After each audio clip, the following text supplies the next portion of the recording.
friends, we're going to do a simple solutions review on lessons 93 through 96. So this is going to be 93 through 96. I'm going to go through each problem. The easier ones I'll probably just gloss over, but the harder ones I'm going to go through step by step with you. So on lesson 93, the ones that are starred are 3, 4, 8, 10, and 13. On number 3, it's asking us, and I'm going to slide the book over for a minute, it's asking which two numbers are opposite. So remember, opposites are a positive and negative number of the same number. So for that one, it'd be 57 and negative 57. That one's easy. Okay, on number 4, I'm going to rewrite the problem over here. They want us to simplify 6 times 4a minus 5b. Okay, so we're going to distribute the 6 to the 4a, which is 24a, so 6 times 4a, minus, we're going to bring that minus sign down, and then 6 times 5b, which is 30b. And that's all you can do. You can't combine these or solve anything, so we just leave it as it is.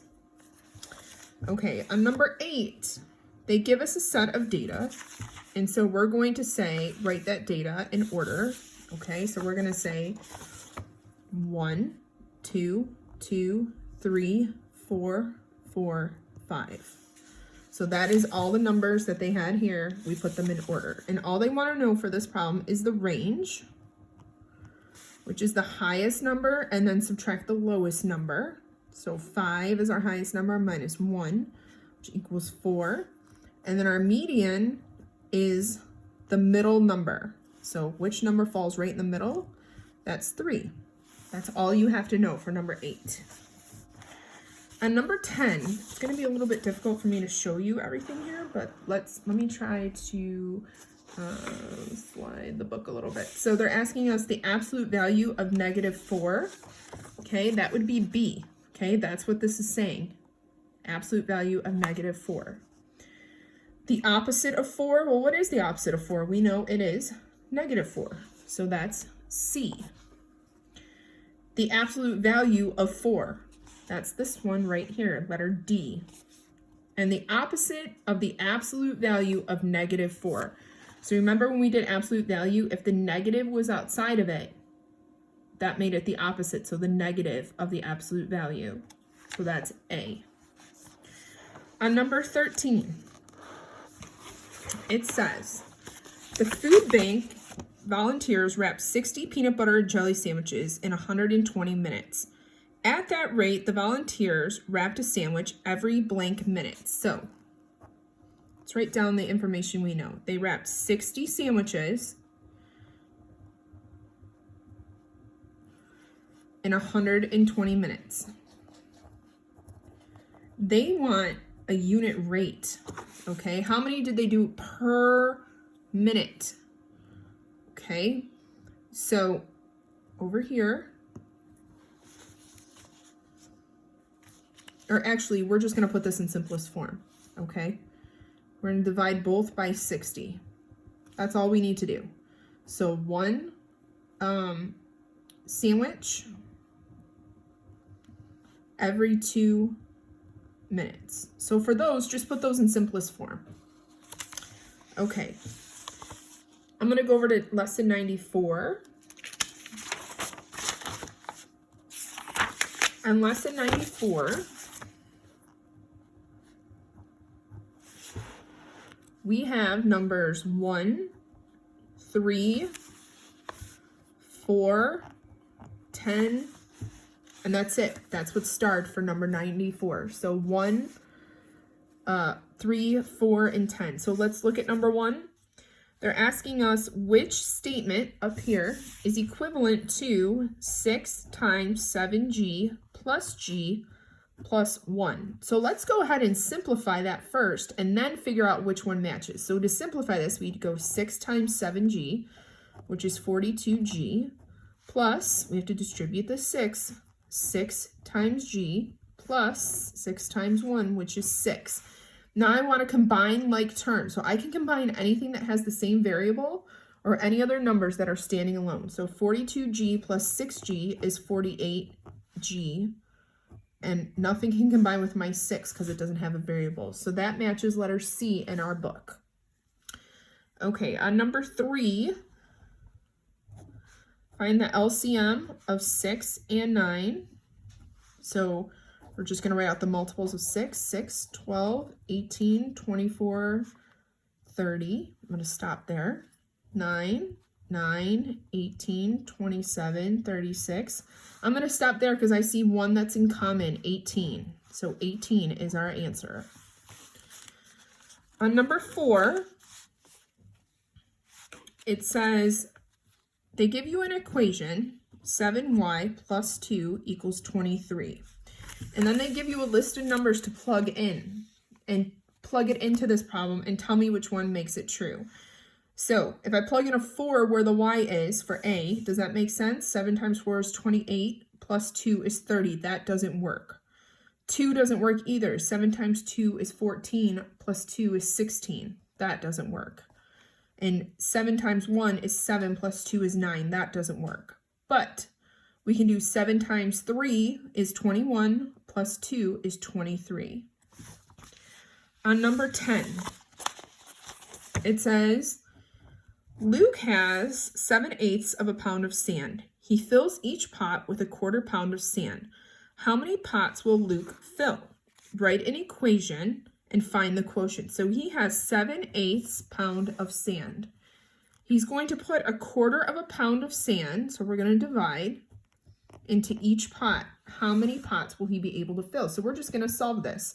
So we know we cannot divide fractions. We multiply the opposite. So 7/8 times 4/1. That gives us 28/8. 8 goes into 28 3 times with 4 left over, which equals 3 1/2. So 3 1/2 pots is what he filled. Okay. Our next lesson on 95, sorry about that, my paper is stuck together, is just number 9. Okay, so on 95, just number 9 is starred, and on number 9, they tell us there's a rectangular prism with dimensions of 1 1/4 by 2 by 8 1/2. All you have to do when they say volume is multiply all 3 of these numbers. That should be review for a lot of you. So I'm actually going to make all of these improper fractions to make this easier. So we're going to say 1 1/4. 4 times 1 is 4, plus 1 is 5/4. We're going to put the 2/1. And then we're going to do 2 times 8 is 16, plus 1 is 17/2. Now I'm going to go ahead and, excuse me, I'm going to cross cancel. So the 2 and the 4, I can cross that off, make that a 1, and make that a 2. And now I'm going to multiply. So 5 times 1 is 5, and 5 times 17 is 85. And then 2 times 1 is 2, times 2 is 4. Okay. 4 goes into 85 21 times with 1 left over. So we put that 1 over the 4. So my area is, or my volume is 21 1/4 meters cubed. So just multiply the 3 numbers together. You could have done those as decimals as well, and your answer would have been 21.25 meters cubed. Either way is acceptable. Okay, and our last one on 96.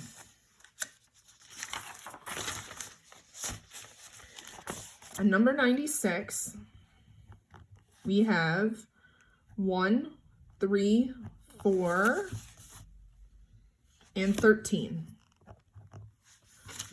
Just want to make sure I got them all. Okay, so on number 1, it says define a variable. This is what we're doing on our math homework. Okay, define a variable. Then write an algebraic expression for the cost of 3 sodas plus $2. So for my variable, since we're using sodas, I'm going to use S. So 3 sodas for S plus 2.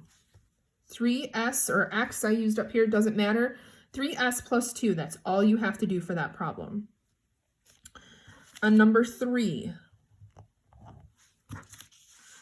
The oak tree in the backyard is 20 feet less than 5 times the height of a sapling. Again, this is another problem like we're doing in math right now. So the oak tree in the backyard is 20 feet less than 5 times the height of the sapling. Write an expression to tell how tall the oak tree is. So we know that it's 5 times the height of the sapling, and the oak tree is actually 20 feet less than that. So the oak tree is 20 feet less than 5 times the sapling. Okay, that's exactly what we're doing in math right now. Okay, on number 4, it's a little bit tricky, and I have to show you how I got 96 inches. Okay, they're asking us for surface area. Okay, that means on this figure, I want to know the area of each of these sides, and there's 6 sides, so I have to add them all together. It's not volume. We're not just multiplying 3 numbers. We want to know, in other words, if I was going to paint every side of this cube, I have to know how much area it is. Volume is how much would fit inside the cube. This is how much area is on outside of this cube. So what I'm going to do is I'm going to figure out the area of one of these sides. And since it's a cube, they're all the same. So 4 by 4 is 16. So I know that's one side. And there's 6 sides because it's a cube. So I'm going to do 16 times 6. And that gives me 96 inches squared. Okay, so that's surface area. And I think we've done that one time before. Okay, on number 13, I'm going to write the chart out for you.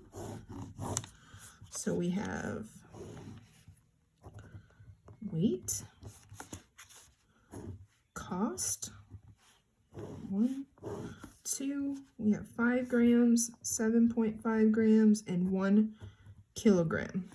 Now, on 13, it says a metal has a market value of $20 per gram. Complete the table to show the prices of a range of weights of the metal. So it's $20 per gram. This is in grams. So all we have to do is take this 20. Sorry, I didn't realize you couldn't see that. It's $20 per gram. These are grams too. So all we have to do is do 20 times 5, which is $100 for that. 7.5 times 20 is $150. Now, this is where it gets tricky. Now it's a kilogram. You have to know, and it's in the back of your book, 1 kilogram equals 1,000 grams. And this is something I'd mark for your quiz tomorrow because I'll guarantee you it will be on there. Okay, so 1 kilogram equals 1,000 grams. So this is the same as 1,000 grams. So 1,000 times 20 is $20,000. Okay? If you guys have any questions at all, please reach out to me. I'm happy to help you. I feel like this quiz is a little bit on the easier side for you guys. A lot of it was review, but just let me know, and I'll talk to you later. Thanks. Bye.